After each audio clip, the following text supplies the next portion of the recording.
నమస్కారం. BG news morning bulletin కు స్వాగతం. దేశ రాష్ట్ర తాజా వార్తలు ఇప్పుడు.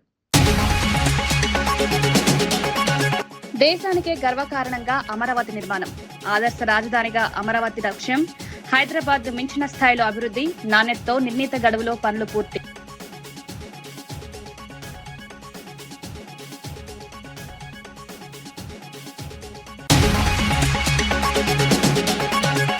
కేటీఆర్ వ్యాఖ్యలకు కౌంటర్ ఇచ్చిన కోట్ల శ్రీనివాస్. ప్రజాపాలన ప్రభుత్వంపై విమర్శలు మానుకోవాలని సూచన.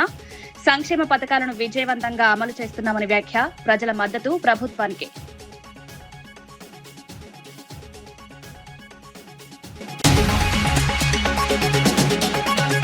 అరకులో జనసేన విస్తరణపై నాగబాబు కీలక వ్యాఖ్యలు. అరకు గ్రామాల వరకు జనసేన విస్తరణకు కార్యాచరణ. గిరిజనుల హక్కుల పరిరక్షణ పార్టీ స్థానికుల అనుమతి లేకుండా ప్రాజెక్టులు చేపట్టబోమని వ్యాఖ్య. అరకు అభివృద్ధి జనసేన ప్రధాన లక్ష్యం. ఉపాధి హామీ చట్టాన్ని యథాతథంగా కొనసాగించాలని డిమాండ్. కొత్త విధానంతో రాష్ట్రంపై భారం. గ్రామీణ పేదల జీవనోపాధిని కాపాడాలని విజ్ఞప్తి. రాష్ట్రాల అభిప్రాయాలను గౌరవించాలన్న సీతక్క.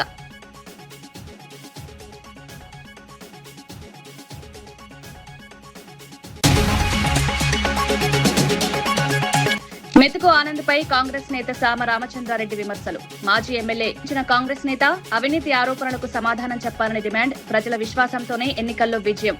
అభివృద్ధిపై దృష్టి పెట్టాలని సూచన. అమరావతిని దేశం మొత్తం గర్వపడే అత్యాధునిక రాజధానిగా తీర్చిదిద్దడమే ప్రభుత్వ లక్ష్యమని ముఖ్యమంత్రి నారా చంద్రబాబు నాయుడు స్పష్టం చేశారు. రాజధాని నిర్మాణ పనుల పురోగతిపై సమీక్ష నిర్వహించిన సీఎం హైదరాబాద్ ను మించిన స్థాయిలో అమరావతిని అభివృద్ధి చేయాలని అధికారులకు, నిర్మాణ సంస్థలకు సూచించారు. ప్రపంచ స్థాయి మౌలిక వసతులు, విశాలమైన రహదారులు, ఆధునిక ప్రభుత్వ భవనాలు, పర్యావరణ హిత నిర్మాణాలతో అమరావతి ప్రత్యేక గుర్తింపు పొందేలా ప్రణాళికలు అమలు చేస్తున్నామని తెలిపారు. నిర్మాణ పనుల్లో నాణ్యతకు ఎలాంటి రాజీ ఉండకూడదని స్పష్టం చేసిన ఆయన కాంట్రాక్ట్ సంస్థలు నిర్ణీత గడువులో పనులు పూర్తి చేసేలా సమన్వయంతో పనిచేయాలని ఆదేశించారు. అమరావతి నిర్మాణం కేవలం ఒక నగర నిర్మాణం కాదని, భవిష్యత్ తరాలకు ఉపయోగపడే అభివృద్ధి నమూనా అని పేర్కొన్నారు. పెట్టుబడులు, ఉపాధి అవకాశాలు, అంతర్జాతీయ సంస్థల రాకకు అమరావతి కేంద్రంగా మారుతుందన్నారు. ప్రతి శాఖ సమన్వయంతో పనిచేసి రాజధాని నిర్మాణాన్ని వేగవంతం చేయాలని సూచించారు.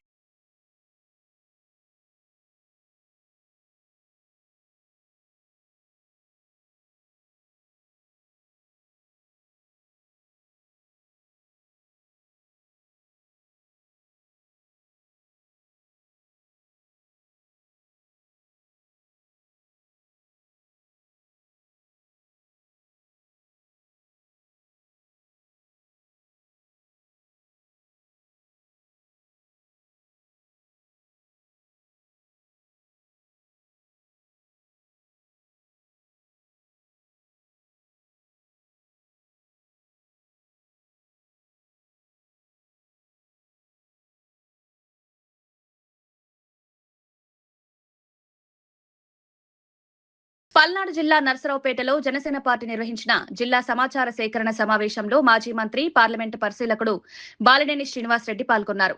జిల్లాలోని 7 నియోజకవర్గాల ప్రతినిధులతో సమావేశమైన ఆయన పార్టీని క్షేత్రస్థాయిలో మరింత బలోపేతం చేయడమే లక్ష్యంగా ఈ కార్యక్రమం చేపట్టామన్నారు. సమాచార సేకరణ కోసం 28 మంది సభ్యులతో ప్రత్యేక కమిటీని నియమించినట్లు వెల్లడించారు. 4 రోజుల పాటు జిల్లాలోనే ఉండి కార్యకర్తల నుంచి అర్జీలు స్వీకరించి పార్టీ అధినేత పవన్ కళ్యాణ్ కు పంపిస్తామన్నారు. పారదర్శకంగా కష్టపడి పనిచేసే కార్యకర్తలకే పార్టీలో పదవులు దక్కుతాయని స్పష్టం చేశారు. రాబోయే స్థానిక సంస్థల ఎన్నికల్లో కూటమి ఎమ్మెల్యేలతో సమన్వయం చేసుకుని జనసేన బలంగా ఉన్న ప్రాంతాల్లో పోటీ చేస్తామన్నారు. పార్టీకి రావాల్సిన గౌరవం తప్పకుండా దక్కేలా చర్యలు తీసుకుంటామని, గ్రూప్ రాజకీయాలకు తావు లేకుండా అందరూ ఐక్యంగా పనిచేయాలని పిలుపునిచ్చారు. జనసేనకు ఒకే నాయకుడు పవన్ కళ్యాణ్ మాత్రమని, ఆయన నాయకత్వంలో పార్టీ మరింత బలోపేతమవుతుందని బాలినేని పేర్కొన్నారు. ముఖ్యమైన నాయకులతోటి ఈరోజు మీటింగ్ పెట్టడం జరిగింది. ఇంకా రేపటి నుంచి కూడా ఎవరైతే ఆశావాహులు ఉన్నారో పార్టీకి సంబంధించినటువంటి ముఖ్యంగా పార్లమెంటు కమిటీలు, అలాగే అసెంబ్లీకి సంబంధించినటువంటి ఇన్ఛార్జి మరి కమిటీలు, అలాగే మండలానికి సంబంధించినటువంటి ఇన్ఛార్జి మరి కమిటీ, అలాగే అనుబంధ సంస్థల సంబంధించినటువంటి కమిటీలు అన్నీ కూడా ఆశావాళ్ళు ఎవరుండే వాళ్ళు అప్లికేషన్ ఇవ్వడం జరుగుతుంది. దానికి సంబంధించి వాళ్ళు ఫిలప్ చేసి ఈ ఉన్నటువంటి కమిటీలు అందరికి కూడా రేపటి నుంచి ఇక్కడ కూర్చోవటం జరుగుతుంది. ఈ 28 మందికి వాళ్ళు వచ్చి అప్లై చేసుకొని దాంట్లో కరెక్ట్ అని కూడా వెరిఫై చేయడం జరుగుతుంది. ఇవన్నీ కూడా పారదర్శకంగా ఎక్కడ కూడా లోపం లేకుండా ఎవరు కష్టపడి పనిచేస్తారో వాళ్ళకి పదవులు ఇచ్చేదానికోసం ఈ కమిటీని ఏర్పాటు చేశారు. దాంట్లో వరకు ఎక్కడ కూడా లోపం లేకుండా కష్టపడి పనిచేసే వాళ్ళకి పదవులు దక్కుతాయని కూడా తెలియజేసుకుంటా ఉన్నాం. దానికి సంబంధించినటువంటి ఈ కమిటీలో వచ్చినటువంటి అర్జీలన్నీ కూడా అన్నీ కూడా స్టెబిలైజ్ చేసి మన నాయకుడు పవన్ కళ్యాణ్ గారికి పంపించడం జరుగుతుంది. తర్వాత దాని మీద ఎంక్వైరీ జరిగి ఎవరైతే సమర్థులు ఉన్నారో ఇన్ఛార్జీలు అయితే ఎట్లా సమర్థులైన ఇన్ఛార్జీలు అలాగే మండల అధ్యక్షులు ఇట్లాంటివన్నీ కూడా త్వరలోనే కమిటీ వేయడం జరుగుతుంది. దీనికి సంబంధించి ఈ 4 రోజులు ఇక్కడే ఉండి వాళ్ళు అర్జీలు తీసుకోవటం జరుగుతుంది. రేపు వరకు అయితే రేపు మధ్యాహ్నం 2 గంటల వరకు రేపు మార్నింగ్ 10 నుంచి 2 గంటల వరకు ఈ అర్జీలు తీసుకోవడం జరుగుతుంది. అలాగే ఎల్లుండి నుంచి ఈవినింగ్ 6 దాకా, మార్నింగ్ 10 టు ఈవినింగ్ 6 దాకా. అరకులోయలో జనసేన పార్టీని గ్రామస్థాయి వరకు విస్తరించేందుకు ప్రత్యేక కమిటీల ఏర్పాటు చేపడుతున్నట్లు ఎమ్మెల్సీ నాగబాబు తెలిపారు. పార్టీ కోసం గత 12 ఏళ్లుగా కష్టపడిన నాయకులు, కార్యకర్తలకు తగిన గుర్తింపు కల్పిస్తామని, అంకిత భావంతో పనిచేసే వారికి కీలక బాధ్యతలు అప్పగిస్తామని వెల్లడించారు. గిరిజన సంక్షేమం, మౌలిక వసతుల అభివృద్ధే డిప్యూటీ సీఎం పవన్ కళ్యాణ్ ప్రధాన లక్ష్యమని పేర్కొన్నారు.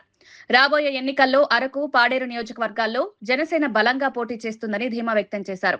గిరిజనుల హక్కులు, రాజ్యాంగబద్ధ చట్టాల పరిరక్షణకు పార్టీ కట్టుబడి ఉందన్నారు. స్థానిక గిరిజనుల అనుమతి ప్రయోజనం లేకుండా హైడ్రో లేదా బాక్సైట్ ప్రాజెక్టులను చేపట్టబోమని స్పష్టం చేశారు. గిరిజనుల అభిప్రాయాలకే ప్రభుత్వం ప్రాధాన్యమిస్తుందని, వారి జీవన విధానానికి భంగం కలిగించే నిర్ణయాలు తీసుకోబోమన్నారు. ఎందుకంటే మాకైతే 100% పోటీ చేయాలనే ఉంది. అరకు పార్లమెంట్లో ఉన్నటువంటి నియోజకవర్గాలలో జనసేన మ్యాక్సిమం ట్రై చేస్తారు పోటీ చేయడానికి. ఎందుకంటే ఇక్కడ ఈ ట్రైబల్ సమస్యల్ని పవన్ కళ్యాణ్ గారు అర్థం చేసుకున్నంత గొప్పగా ఇంతకుముందు ఏ నాయకుడు అర్థం చేసుకోలేదు. ఎందుకంటే దాని ఆ ప్రాసెస్లోనే ఆయన పంచాయతీరాజ్ దాన్ని తీసుకొని ట్రైబల్ వెల్ఫేర్కి, ట్రైబల్స్ కోసం చాలా ఎక్స్ట్రాడినరీ మెజర్స్ తీసుకున్నారు. పంచాయతీరాజ్ శాఖ, వాటర్ వర్క్స్, ఇలాంటి రోడ్స్ చాలా ఆ శాఖ ద్వారా ఎంతో సర్వీస్ చేస్తున్నారు, ఇంకా చేయబోతున్నారు కూడా. చాలా ప్లాన్స్ ఉన్నాయి వాళ్ళకి. అదే స్టాటిస్టిక్స్ మటుకు నా పోలీస్ ఇన్ఫర్మేషన్ ఇక్కడ ఉన్న వీళ్ళందరూ కూడా ఈ అరకు పార్లమెంట్కి సంబంధించినటువంటి సాధకులు వీళ్ళు. సో వీళ్ళందరూతో కలిసి ఈ సమాచార సేకరణ చేసి ఈ సమాచారం ఎవరెవరు ఎక్కడెక్కడ ఫిట్ అవుతారు, పార్లమెంట్ లెవెల్లో, తర్వాత రాష్ట్ర అసెంబ్లీ నియోజకవర్గ అసెంబ్లీ కాన్స్టిట్యున్సీ లెవెల్, తర్వాత మండల స్థాయి, గ్రామ స్థాయి, ఇలాగ 4 స్థాయిల్లో ఎవరెవరు ఇంట్రెస్టెడ్గా ఉన్నారు, మా గత 12 ఏళ్ళ నుంచి ఎవరు పనిచేస్తున్నారు కొంచెం చూసుకొని వాళ్ళందరూ ఇన్ఫర్మేషన్ తీసుకోవడానికి వచ్చి ఇక్కడి నుంచి ఇది హెడ్ ఆఫీస్కి వెళ్ళి అక్కడ ఫైనల్గా డిసైడ్ చేస్తారు ఎవరు ఉండాలి, ఏంటి, ఎవరెవరు ఏ పొజిషన్లో చూడాలి, పెట్టాలి. Thank you. ప్రత్యేకించి గిరిజన ప్రాంతాల్లో జనసేన పార్టీ బలోపేతానికి ఎటువంటి చర్యలు తీసుకుంటారు? అంటే ఇప్పుడు గిరిజన ప్రాంతంలో స్పెసిఫిక్గా అంటే ఇక్కడ అవగాహన ఎవరికైతే బాగుందో ఈ గిరిజన ప్రాంతంలో, అలాంటి అవగాహన ఉన్న చదువుకున్న విద్యార్థులు కానీ లేకపోతే బాగా నాలెడ్జ్ ఉన్నటువంటి వాళ్ళు, అందరూ చదువుకోకపోయినా కూడా నాలెడ్జ్ ఉంటుంది, అలాంటి వాళ్ళందరినీ కూడా జనసేన వైపు చూస్తున్నారు ఇవాళ. సో వాళ్ళందరినీ కూడా ఇంటిగ్రేట్ చేసి ఒక బలమైనటువంటి ఒక కార్యవర్గాన్ని మేము ఏర్పాటు చేయాలి. 100% రాబోయేది పార్లమెంట్ ఉంది, అసెంబ్లీ ఉంది, లేకపోతే లోకల్ బాడీ ఎలక్షన్స్ ఉన్నాయి. సో ఎలక్ట్రల్ ప్రాసెస్లో డిఫరెంట్ స్థాయిల్లో ఉన్నాయి కదా, అనేక వికారాబాద్ లో ప్రోటోకాల్ వివాదంపై చేవెళ్ల ఎంపీ కొండా విశ్వేశ్వరరెడ్డి తీవ్ర ఆగ్రహం వ్యక్తం చేశారు. ఆర్ఎన్బి అతిథి గృహంలో మీడియాతో మాట్లాడిన ఆయన కాంగ్రెస్ ప్రభుత్వం గత బీఆర్ఎస్ ప్రభుత్వాన్ని మించిన స్థాయిలో ప్రోటోకాల్ ను ఉల్లంఘిస్తోందని ఆరోపించారు. కేంద్ర నిధులతో చేపడుతున్న అభివృద్ధి కార్యక్రమాల్లో ఎంపీలకు తగిన గౌరవం ఇవ్వడం లేదని విమర్శించారు. శిలాఫలకాలపై ఎంపీ పేరును ఉద్దేశపూర్వకంగా చిన్నగా లేదా కింద భాగంలో ఉంచుతూ అవమానిస్తున్నారన్నారు. ఇకపై ప్రోటోకాల్ పాటించకుండా శిలాఫలకాలు ఏర్పాటు చేస్తే వాటిని తామే తొలగిస్తామని హెచ్చరించారు. రాష్ట్ర వ్యాప్తంగా బీజేపీ కార్యకర్తలపై కాంగ్రెస్ నేతలు దాడులకు పాల్పడుతున్నారని, ధరూర్ మండలంలో తమ పార్టీ సర్పంచ్ పై దాడి చేసి తిరిగి తమ వారిపైనే కేసులు నమోదు చేశారని ఆరోపించారు. పోలీసులు పక్షపాత ధోరణితో వ్యవహరిస్తూ రౌడీ షీటర్లకు అండగా నిలుస్తున్నారని విమర్శించారు. ప్రజాస్వామ్య వ్యవస్థలో ఎన్నికైన ప్రజాప్రతినిధులకు గౌరవం ఇవ్వాలని, లేకపోతే బీజేపీ ఉద్యమాన్ని మరింత ఉధృతం చేస్తుందని కొండా విశ్వేశ్వరరెడ్డి స్పష్టం చేశారు. కత్తులు రాడ్ల తీసి అది ఎక్కడ ఇంతకుముందు ఎక్కడనో కడపాలనో ఎక్కడనో అయితే, కానీ ఇప్పుడు మా వికారాబాద్ జిల్లాలో కూడా అవుతుందని నాకు తెలిసింది. ఇది మొదటిసారి కాదు. టీఆర్ఎస్ ప్రభుత్వం అనేది వికారాబాద్లో మొదలైనవి, ఇప్పుడు ఇంకా అవుతున్నాయి. మా ఊళ్ళ మీద దాడి అవుతున్నది. ఫ్రస్ట్రేషన్ ప్రతి ఒక్కటి. మా వికారాబాద్కి ఏమన్నా అభివృద్ధి అవుతుందంటే ఎందుకవుతుంది? కేంద్ర ప్రభుత్వం నుంచి. ఇటు మన్నెగూడెం వరకు హైవే వచ్చినా,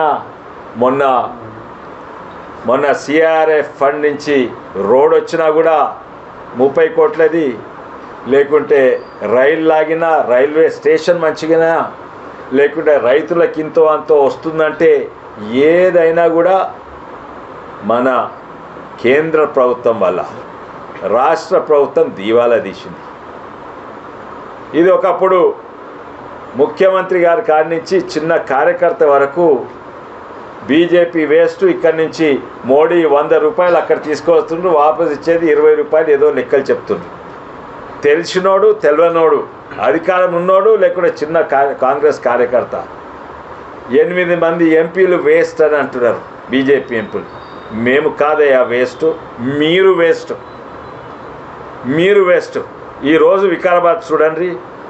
ఈరోజు ప్రతి రైతుకు మేము ఇచ్చేది దాదాపు రైతు కుటుంబానికి 1,00,000 రూపాయల కంటే ఎక్కువ ప్రతి ఏడాది మేము రైతు కుటుంబం మా పథకాల వల్ల వస్తున్నాయి. మీకు రాష్ట్రం ఏమి ఇస్తుంది?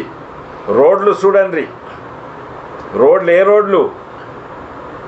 గ్రామ పంచాయతీ రోడ్లు చూడండి, లేకుంటే పంచాయత్ రాజ్ రోడ్లు చూడండి, ఆర్ఎన్బి రోడ్లు చూడండి, లేకుంటే మా హైవేలు చూడండి, లేకుంటే మా సిఐఆర్ఎఫ్ ఫండ్స్ నుంచి వచ్చే రోడ్స్ చూడండి, మా ఎంఎన్ఆర్ఈజీ ఫండ్స్ తోటి, లేకుంటే మా అమృత్ ఫండ్స్ తోటి, ఆఖరికి నా ఎంపీ లాట్స్ ఫండ్స్ తోటి చూడండి.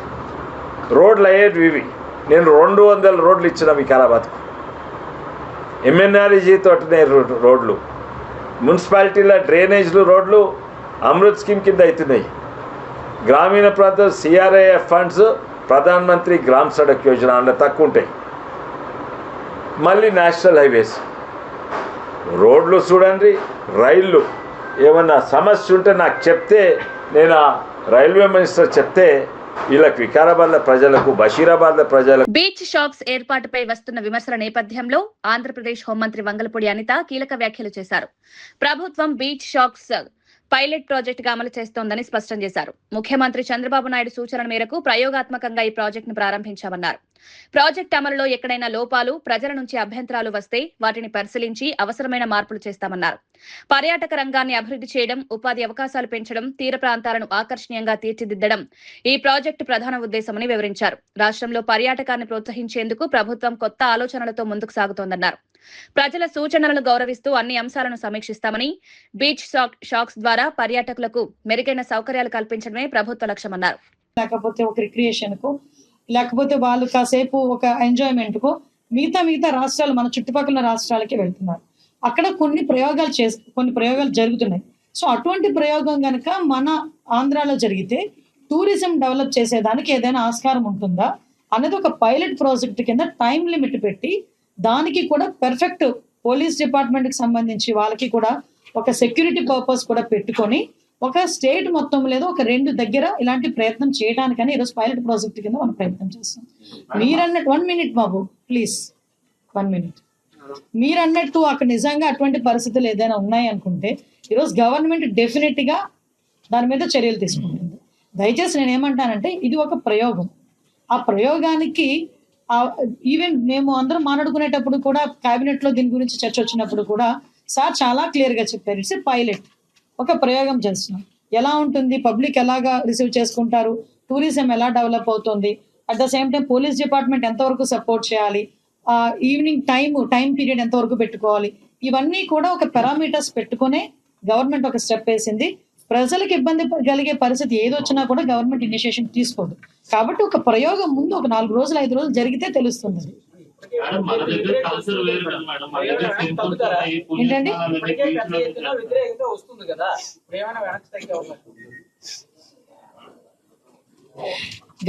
ఏమండి అంటే మీరు నన్ను కూర్చోబెట్టి నా చేత మాట్లాడిస్తారు కానీ నేను మాట్లాడడం మొదలు పెడితే మళ్ళీ ఏదో ఒక కాంట్రవర్సీ అంటారు. అంటే ప్రయోగం చేసేటప్పుడు 100కి 100% సాటిస్ఫై చేయడం ఎవరి వల్ల కాదు, దేవుడి తరం కూడా కాదు. ఆ దేవుడి తరం కూడా కాదు ప్రతి ఒక్కరిని సాటిస్ఫై చేయడం అనేది. ఎంతమంది ఒక ప్రయోగం చేసేటప్పుడు మిక్స్డ్ ఒపీనియన్ ఉంటుంది. ఒకళ్ళేమో ఓకే అంటారు, ఒకళ్ళేమో వద్దు అంటారు, అన్ని మిక్స్డ్ ఒపీనియన్ ఉంటుంది. కానీ గవర్నమెంట్ ఏంటి అన్ని రకాల ఆలోచన చేసుకొని ఒక ప్రయోగం చేస్తున్నా దాన్ని విధి విధానాలు ఎలా ఉన్నాయని పెట్టుకుంటుంది. దానివల్ల వచ్చే రిజల్ట్ కూడా వెయిట్ చేయొచ్చు కదా. ఇప్పుడు జరిగేది ఏదో జరుగుతుందని ఆలోచించే కన్నా ఇక్కడ కూర్చొని మనం ఏదో దాని మీద మనం ఏది పెద్ద రాయకూడదు, ఏది పెద్దదో మాట్లాడకూడదు. Just wait and see.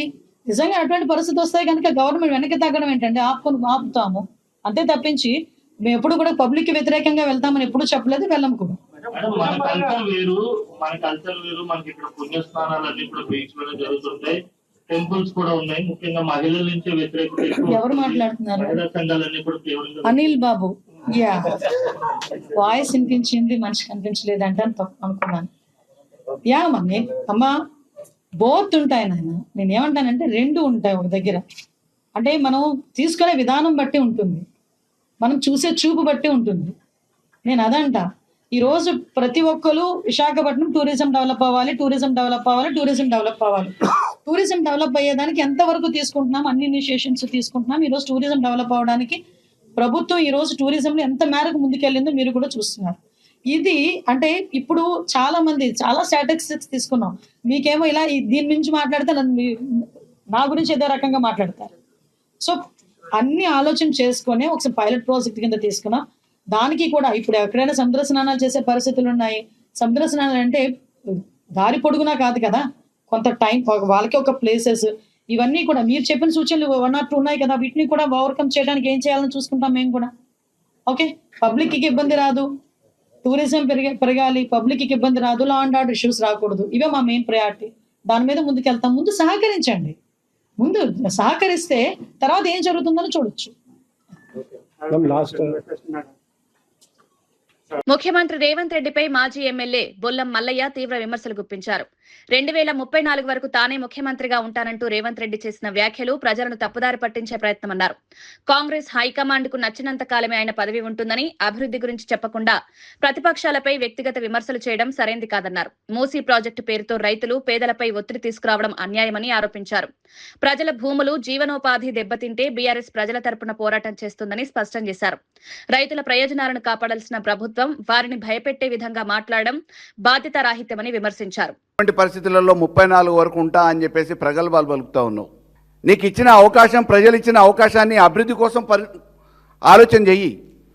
ఇవాళ తెలంగాణ తీసుకొచ్చిన మహానుభావుని పట్టుకొని కేసీఆర్ని దుర్భాషలాడుతూ దిగజారుడు రాజకీయాలు చేస్తే ఇది మంచి పద్ధతి కాదు, బాగుండదు అని చెప్పేసి రేవంత్ రెడ్డి గారికి సూచన చేస్తూ ఉన్నాం.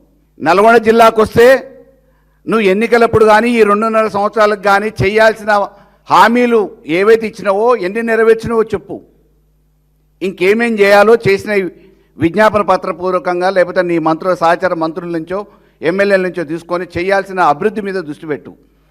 కానీ కేవలం బీఆర్ఎస్ని తూర్పారబట్టడానికో కేసీఆర్ గారిని తిట్టడానికో నువ్వు వేదికలు పెడతా అంటే భవిష్యత్తులో జరిగే పరిణామాలకి బాధ్యత నీకు పహారా కాస్తున్న పోలీసు వాళ్ళు కూడా ఏం ఆపలేరనే విషయాన్ని ఒకసారి గుర్తుపెట్టుకోవాలని చెప్పేసి బీఆర్ఎస్ పార్టీ పక్షాన హెచ్చరిస్తున్నాం. ఇప్పటికైనా భాష మార్చుకోవాలి. మూసీ ప్రక్షాళన కోసం తొక్కుతా అంటున్నావు, ఎవరిని దొక్కుతావు? ఇవాళ అడ్డం వచ్చేది ఎవరు? దానివల్ల నష్టపోతున్న సామాన్య రైతాంగం, ఆ రైతాంగానికి వివరణ ఇవ్వాల్సిన బాధ్యత ఉన్నావు. నువ్వు ఒక ముఖ్యమంత్రి హోదాలో ఇలా తొక్కుతా అనే భాష మాట్లాడుతున్నావు అంటే ఎవరి ద్వారా? ఇప్పటికి నీ సహచర ఎమ్మెల్యేలను దొక్కుతూనే ఉన్నావు పోలీసు బలగాలను పెట్టి. ఆఖరికి జిల్లా అధ్యక్షుడిని కూడా సమావేశానికి రానియకుండా పోలీసు యంత్రాంగాన్ని పెట్టి నీ జిల్లాలో ఉన్న నాయకుల్ని సమన్వయం చేసుకోవడానికి చేతగాని దద్దమ్మవి ఈరోజు బీఆర్ఎస్ మీద అనాలోచితమైన మాటలు మాట్లాడటం, ప్రగల్భాలు పలకటం మంచిది కాదు. ఇప్పటికైనా భాష మార్చుకోవాలని చెప్పేసి ముఖ్యమంత్రి రేవంత్ రెడ్డి గారిని గౌరవప్రదంగా అడుగుతా ఉన్నాం. బీఆర్ఎస్ ప్రధాన కార్యదర్శి ఆర్ఎస్ ప్రవీణ్ కుమార్ రాష్ట్ర ప్రభుత్వంపై తీవ్ర విమర్శలు గుప్పించారు.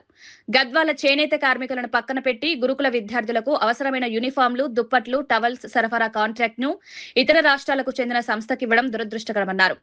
గద్వాల చేనేత కార్మికులకు నాణ్యమైన వస్త్రాలు తయారు చేసే సామర్థ్యం ఉన్నప్పటికీ వారికి అవకాశం ఇవ్వలేదని ఆరోపించారు. డ్రగ్స్ కేసుల్లో ఆరోపణలు ఎదుర్కొన్న వ్యక్తులకు గురుకులాల ట్రంక్ పెట్టెల కాంట్రాక్టులు అప్పగించారని విమర్శించారు. ప్రభుత్వ పాఠశాలలను బలోపేతం చేయాల్సిన ప్రభుత్వం వాటిని నిర్లక్ష్యం చేస్తోందని, ప్రైవేట్ పాఠశాలల ఫీజుల పెరుగుదలకు కూడా నియంత్రించలేకపోతోందన్నారు. విద్యారంగంలో ప్రభుత్వం పూర్తిగా విఫలమైందని, ప్రజాధనం వినియోగంలో పారదర్శకత లేకుండా వ్యవహరిస్తోందని ఆరోపించారు. స్థానిక కార్మికులకు ప్రాధాన్యం ఇవ్వాలని, ప్రభుత్వ కొనుగోలులో పారదర్శకత విధానాలు పాటించాలని డిమాండ్ చేశారు. ఇది ఇచ్చారు అంటే ఆయన ట్రంక్ పెట్టెలలో గంజాయి సప్లై చేయడం కోసమా విద్యార్థులకు?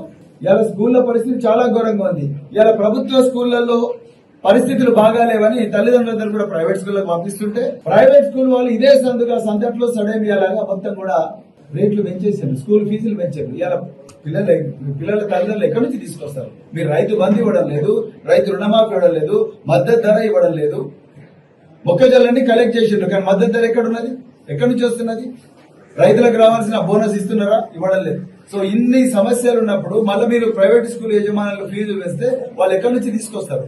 అది కాకుండా తెలంగాణ ప్రభుత్వం కేసీఆర్ గారు ప్రతిష్టాత్మకంగా ఆనాడు రాజశేఖర్ రెడ్డి గారు స్టార్ట్ చేసిన ఫీ రియంబర్స్మెంట్ మరి బంద్ చేయొద్దు, తెలంగాణ పిల్లలకు న్యాయం అవుతుందని చెప్పి దాన్ని కంటిన్యూ చేస్తే ఇలా మీ ప్రభుత్వం సిగ్గు లేకుండా హైకోర్టులో పోయి మా వల్ల అయితే లేదు అని చెప్పి చేతులు ఎత్తేసారు. 10,000 కోట్లు అంటే పేదోళ్ళు గొర్రెలు కాసుకునే కుటుంబాల నుంచి ఇంజనీర్లు కాకూడదా, డాక్టర్లు కాకూడదా, విదేశాలకు పోకూడదా? అక్కడ చేతులు ఎత్తేసిండు. దానివల్ల ప్రైవేట్ యజమానులు ముక్కు పిండి లాగుతా ఉన్నారు. Hyderabad agriculture market committee vice chairman Kotla Srinivas BRS నేతలు కేటీఆర్, హరీష్ రావు చేసిన వ్యాఖ్యలకు ఘాటుగా స్పందించారు. ప్రజాపాలన ప్రభుత్వం పోవాలని కోరడం ప్రజల ఆకాంక్షలను ఆహ్వానించడమన్నారు. రాష్ట్ర ప్రభుత్వం కులగణన నిర్వహించడం, రైతులకు రుణమాఫీ చేయడం, మహిళలకు ఉచిత బస్సు ప్రయాణం కల్పించడం, 500కే గ్యాస్ సిలిండర్ అందించడం, 200 యూనిట్ల వరకు ఉచిత విద్యుత్ వంటి సంక్షేమ కార్యక్రమాలను విజయవంతంగా అమలు చేస్తోందని పేర్కొన్నారు. అభివృద్ధి, సంక్షేమాన్ని సమానంగా ముందుకు తీసుకువెళ్తున్న ప్రభుత్వంపై అనవసర విమర్శలు చేయడం బాధ్యత రాహిత్యమని విమర్శించారు. తెలంగాణను దేశంలో అగ్రస్థానంలో నిలబెట్టేందుకు ప్రభుత్వం కృషి చేస్తోందని, ప్రజల మద్దతు ప్రజాపాలన ప్రభుత్వానికే ఉంటుందన్నారు. పాలిటెక్నిక్ కాలేజీలు తీసుకొచ్చినందుకు ప్రజాపాలన పోవాలనా? ఇలా మహిళలందరూ ఉచిత ప్రయాణం చేస్తున్నందుకు ప్రజాపాలన పోవాలనా? అదే విధంగా 30 నెలల్లో దాదాపు 70,000 ఉద్యోగాలు ఇచ్చినందుకు మరి ప్రజాపాలన పోవాలనా? అదే విధంగా ఎన్నో సంక్షేమ కార్యక్రమాలు చేస్తూ ఈ రోజు దేశంలోనే ఒక అగ్ర రాష్ట్రంగా తీర్చిదిద్దాలని చేస్తున్న ప్రయత్నం మరి ప్రజాపాలన పోవాలనా? ఈ రోజు మహిళలకు దాదాపు 500 రూపాయలకే సిలిండర్లు ఇచ్చి పేద ప్రజలను ఆదుకుంటున్నందుకు ప్రజాపాలన పోవాలనా? పేదలకు 200 యూనిట్లు ఉచిత విద్యుత్ సరఫరా చేస్తున్నందుకు మరి ప్రజాపాలన పోవాలనా? ఏం మాట్లాడుతారు కేటీఆర్ గారు మీరు ఇష్టం వచ్చినట్టు? బీజేపీ జాతీయ అధ్యక్షుడు నితిన్ నబీన్ తెలంగాణలో పార్టీ బలోపేతంపై విశ్వాసం వ్యక్తం చేశారు. సంక్షేమ పథకాలలో అవినీతిని అరికట్టి లబ్ధిదారుల ఖాతాల్లోకి నేరుగా నిధులు జమ చేసే విధానాన్ని మోదీ ప్రభుత్వం విజయవంతంగా అమలు చేస్తోందని అన్నారు. గత 12 ఏళ్లుగా తెలంగాణ అభివృద్ధికి కేంద్ర ప్రభుత్వం భారీగా నిధులు కేటాయించిందని, వరంగల్ సమగ్రాభివృద్ధికి మాత్రమే 17,000 కోట్లకు పైగా మంజూరు చేసినట్లు తెలిపారు. బీజేపీకి ప్రజల ఆదరణ పెరుగుతోందని, రాబోయే ఎన్నికల్లో విభజన రాజకీయాలకు ప్రజలు గట్టికి సమాధానమిస్తారన్నారు. కేంద్ర మంత్రులు కిషన్ రెడ్డి, బండి సంజయ్ కూడా బీఆర్ఎస్, కాంగ్రెస్ ప్రభుత్వాలపై విమర్శలు చేస్తూ డబుల్ ఇంజిన్ ప్రభుత్వం ద్వారానే నిజమైన అభివృద్ధి సాధ్యమని పేర్కొన్నారు. सरकार की योजनाओं, उन योजनाओं की भी जानकारी दे कि नाकामी की भी चर्चा हम नीचे तक ले जाए। लेकिन मैं धन्यवाद देता हूं उस वारंगल की जनता के तरफ से नरेंद्र मोदी जी को कि उन्होंने पीवी नरसिम्हा राव का भी सपना पूरा करने का काम किया और काजी पेट में जो कारखाना खड़ा होगा वो यहाँ के युवाओं को, यहाँ के नौजवानों को रोजगार का नया अवसर सृजित करेगा। जो वारंगल में लोकल बॉडी चुनाव होने जा रहे हैं, पूरी तरह से भाजपा का कमल खिलना चाहिए मित्रों। 2028 के पहले का सेमीफाइनल ये है मित्रों। इस सेमीफाइनल में यहाँ की सरकार को उखाड़ फेंकेंगे मित्रों। సుమారు 17,000 కోట్ల రూపాయలు ఈ వరంగల్ పట్టణ అభివృద్ధికి నా దగ్గర డాటా ఉంది. వరంగల్ రైల్వే స్టేషన్ అభివృద్ధి, కాజీపేట రైల్వే స్టేషన్ అభివృద్ధి, రైల్ ఫ్యాక్టరీ వచ్చే సంవత్సరం ప్రారంభం కాబోతుంది. ఇక్కడ రైలు ఇంజన్లు, రైలు కోచ్లు ప్రారంభోత్సవం జరుగుతుందన్న విషయాన్ని ఈ సందర్భంగా మనం చేస్తా ఉన్నాను. ఎయిర్పోర్ట్ పనులు ప్రారంభిస్తాం.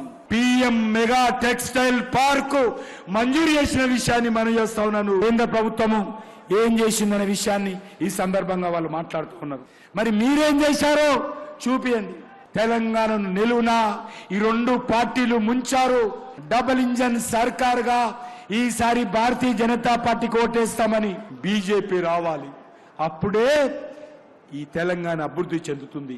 మేము సవాల్ చేస్తున్నాం, ఈ వరంగల్ కార్పొరేషన్ స్మార్ట్ సిటీ చేసిన ఘనత నా నరేంద్ర మోడీ ప్రభుత్వాన్ని.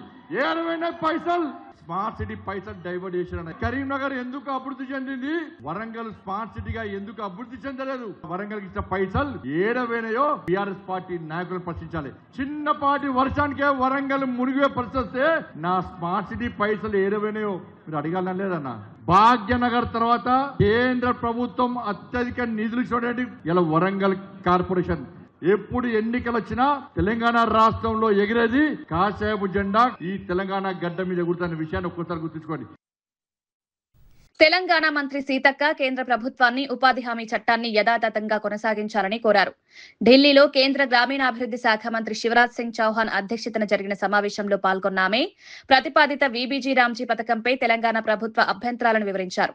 కొత్త విధానం అమల్లోకి వస్తే రాష్ట్రంపై అదనపు ఆర్థిక భారం పడే అవకాశం ఉందని తెలిపారు. ప్రస్తుతం అమల్లో ఉన్న ఉపాధి హామీ చట్టం గ్రామీణ పేదలకు ఎంతో ఉపయోగపడుతోందని, దాన్ని కొనసాగించడం అవసరమని కేంద్రానికి విజ్ఞప్తి చేశారు. తెలంగాణ ప్రభుత్వం తరపున అధికారిక లేఖను సమర్పిస్తూ రాష్ట్ర ఆందోళనను కేంద్రం పరిగణలోకి తీసుకోవాలని కోరారు. గ్రామీణ ఉపాధి, పేదల జీవనోపాధి రక్షణే తమ ప్రభుత్వ ప్రధాన లక్ష్యమని, రాష్ట్రాలను అభిప్రాయాలను గౌరవిస్తూ కేంద్రం తగిన నిర్ణయం తీసుకోవాలని ఆకాంక్షించారు. విషయంలో వెల్ఫేర్ లో కూడా చాలా స్కీమ్స్ గవర్నమెంట్ ఫ్రీగా పబ్లిక్ ఇస్తున్నటువంటి క్రమంలో ఇట్లా సెంట్రల్ కూడా ఈ రకంగా దాదాపు 50% లాగా తీసుకురావడంతో అవి బర్డన్గా మిగిలిపోతున్నాయి. అందుకని మా రిక్వెస్ట్ ఏంటంటే పాత చట్టం ఎట్లయితే ఎంజీఎన్ఆర్ఈజీఎస్లో ఉందో 100% వేజెస్ కానీ, అదేవిధంగా 75% మెటీరియల్ కాంపోనెంట్ కానీ అట్లా ఉంటే బాగుంటుంది అనేది మా సూచనలు, మా డిమాండ్.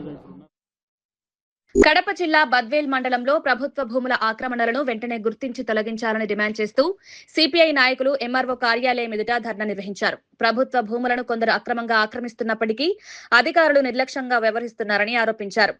ప్రభుత్వ ఆస్తులను రక్షించి పేదలకు ఇళ్ల స్థలాలు, సాగు భూముల కోసం వినియోగించాలని కోరారు. భూముల కబ్జాలపై సమగ్ర సర్వే నిర్వహించి బాధ్యులపై కఠిన చర్యలు తీసుకోవాలని డిమాండ్ చేశారు. ప్రభుత్వ భూముల పరిరక్షణలో అధికారులు బాధ్యతాయుతంగా వ్యవహరించాలని, ప్రజా ప్రయోజనాలను కాపాడాలని సూచించారు. ప్రజల సమస్యలను పట్టించుకోకపోతే ఉద్యమాన్ని మరింత ఉధృతం చేస్తామని హెచ్చరించారు. అనంతరం తమ డిమాండ్లతో కూడిన వినతి పత్రాన్ని ఎంఆర్ఓ తిరుమల బాబుకు అందజేశారు. శ్రీకొత్తపల్లె 1 నుంచి వనంపల్లె 4 సర్వే నంబర్ వరకు, ఇటువైపు బోయినపల్లె గా నుంచి, గొడుగునూరు గా నుంచి, తిప్పనపల్లె దగ్గర నుంచి, కొత్త చెరువు నుంచి వనంపల్లె దగ్గర వరకు కబ్జాలకు గురైనటువంటి 100 ఎకరాల భూములు ఈరోజు జామాల చెట్లు వేసుకొని, ఈరోజు మామిడి చెట్లు వేసుకొని, ఈ విధంగా సపోటా చెట్లు వేసుకొని దర్జాగా కోట్ల భూములు, విలువైనటువంటి కోట్ల భూములు దర్జాగా అనుభవిస్తూ ఉంటే రెవెన్యూ అధికారులకు అనేక మార్లు భారత కమ్యూనిస్టు పార్టీ సిపిఐ మీకు విన్నవించినా, మీకు విజ్ఞప్తి చేసినా, అర్జీల ద్వారా రూపంలో చేసినా కూడా ఈ రోజుకి కూడా 1 ఎకరా భూమి కూడా స్వాధీనం చేసుకోకపోవడానికి గల కారణం ఏంటని ఈరోజు కమ్యూనిస్ట్ పార్టీగా మిమ్మల్ని అడుగుతా ఉన్నాం. ఈరోజు జరుగుతూ ఉంది బద్వేల్ రూరల్ ప్రాంతంలో కానీ, టౌన్లో కానీ రెవెన్యూ అధికారులు ఎవరికైతే ముడుపులు ఇస్తారో వారి వైపున, కబ్జాదారుల వైపున కొమ్ము కాస్తున్నారని కోడై కూస్తా ఉంది ఈరోజు బద్వేలు పట్టణం, బద్వేలు మండలంలో. మీ రెవెన్యూ అధికారులకు ఇది కనపడడం లేదా, వినపడడం లేదా అని కూడా మేము ఈ సందర్భంగా అడుగుతున్నాం. జాతీయ రహదారి పక్కన ఉన్నటువంటి ప్రభుత్వ భూమి, విలువైనటువంటి ప్రభుత్వ భూములు కూడా ఈరోజు 5 ఎకరాల చిల్లర మీరు నిత్యము పోయి వచ్చేటువంటి దారులలో కూడా దొంగ పట్టాలు సృష్టించుకొని, దొంగ రికార్డులు సృష్టించుకొని ప్రభుత్వాన్ని మోసం చేసి కోర్టులను మోసం చేసి ఆన్లైన్ చేసుకుని అక్రమంగా అసైన్మెంట్ జరగకుండానే ఆన్లైన్ చేసుకున్నటువంటి ఘనత ఈ బద్వేలు మండలంలో ఉందండి. మీ రెవెన్యూ మండలంలో మీ రెవెన్యూ ఆఫీసులో మీ పాత్ర లేకోకుండానే మీకు ముడుపులు రాకోకుండానే ఇవన్నీ అక్రమాలు ఆన్లైన్లో జరుగుతున్నాయా అని ఈరోజు మేము మిమ్మల్ని అడగదలుచుకున్నాం. ఇప్పటికైనా కూడా బద్వేలు మండలంలో భూ కబ్జాలకు సంబంధించినటువంటి దాంట్లను మీరు అరికట్టలేకపోతే ఏవైతే జామాయిల చెట్లు వేసి, ఏవైతే దానిమ్మ చెట్లు వేసి, ఏవైతే మామిడి చెట్లు వేసి, ఏవైతే దర్జాగా అనుభవిస్తున్నారో అవన్నీ స్వాధీనం చేసుకోకపోతే భారత కమ్యూనిస్టు పార్టీ దేశానికే గర్వకారణంగా అమరావతి నిర్మాణం, ఆదర్శ రాజధానిగా అమరావతి లక్ష్యం, హైదరాబాద్ మించిన స్థాయిలో అభివృద్ధి, నాణ్యతతో నిర్ణీత గడువులో పనులు పూర్తి.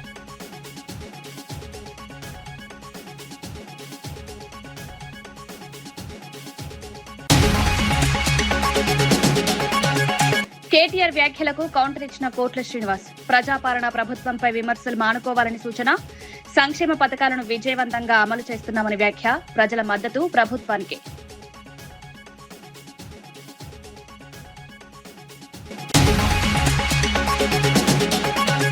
అరకులో జనసేన విస్తరణపై నాగబాబు కీలక వ్యాఖ్యలు, అరకు గ్రామాల వరకు జనసేన విస్తరణకు కార్యాచరణ, గిరిజనుల హక్కుల పరిరక్షణ పార్టీ స్థానికుల అనుమతి లేకుండా ప్రాజెక్టులు చేపట్టబోమని వ్యాఖ్య, అరకు అభివృద్ధి జనసేన ప్రధాన లక్ష్యం.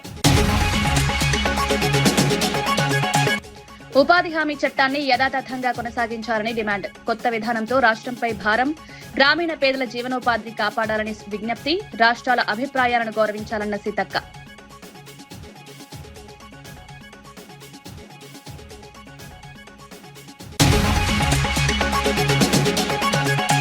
మెతుకు ఆనంద్పై కాంగ్రెస్ నేత సామ రామచంద్రారెడ్డి విమర్శలు, మాజీ ఎమ్మెల్యే ఇచ్చిన కాంగ్రెస్ నేత అవినీతి ఆరోపణలకు సమాధానం చెప్పాలని డిమాండ్, ప్రజల విశ్వాసంతోనే ఎన్నికల్లో విజయం, అభివృద్ధిపై దృష్టి పెట్టాలని సూచన.